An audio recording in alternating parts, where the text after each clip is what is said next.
All right, let's talk about something that can hold any of us back. Not just in school, but, well, everywhere.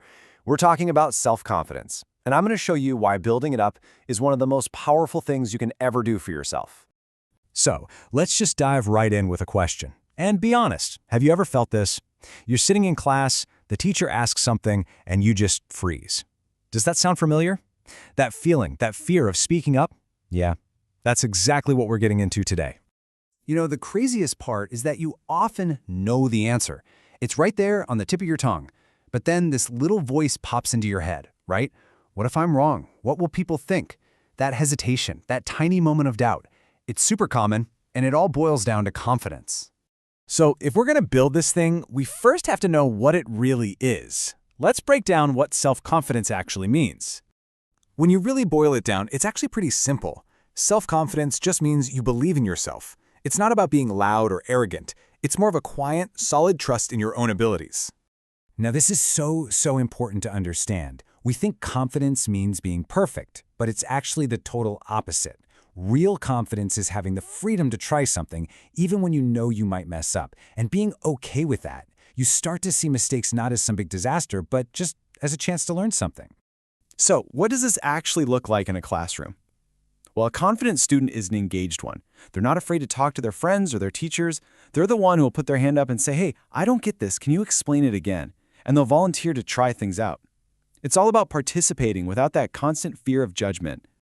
Okay, so we get what it is, we get why it's a big deal, but how do you actually get more of it? Well, the best news is that confidence isn't something you're just born with. It's a skill you can practice and build. Here are 4 real, practical steps to get you started. Think of this as your game plan. It all starts small, kind of like leveling up a character in a game.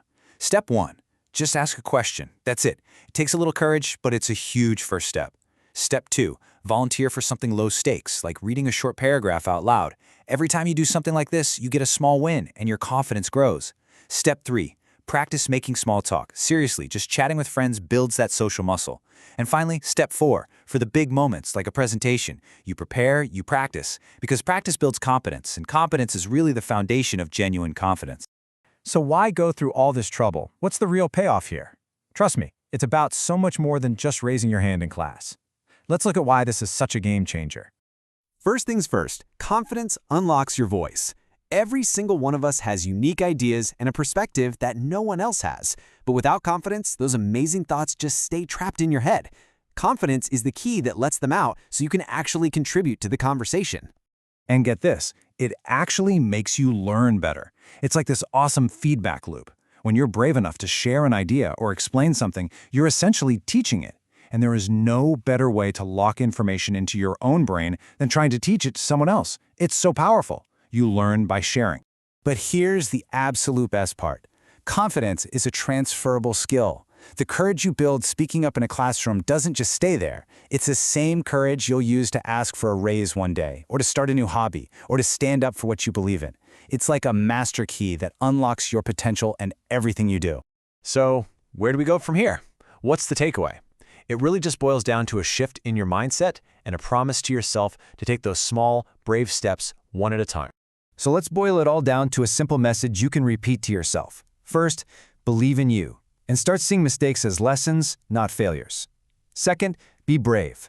Courage isn't about not being scared. It's about being scared and doing it anyway. And third, and this is the most important one, just do it. Confidence isn't built by thinking, it's built by doing. Which brings us to the final thought. And this question is for you.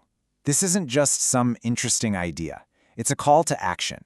Thinking about those steps we covered, what's the first small, brave thing that you are going to do to start building your own confidence?